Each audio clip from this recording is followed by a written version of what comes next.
Hi everyone, I'm going to show you how to get onto Typing Club.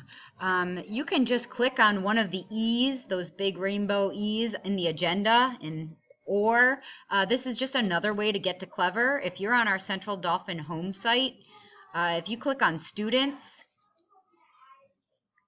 and then you go down to Clever right here, that's just another option for getting in.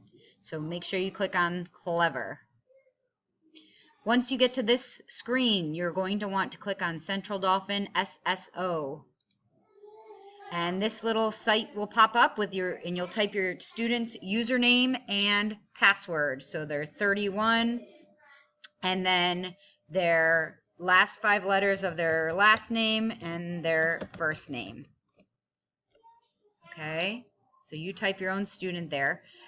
When you get to this page, I would like you to click on Mrs. Vowler this time, not the E. You're clicking on Mrs. Vowler. That's my teacher page.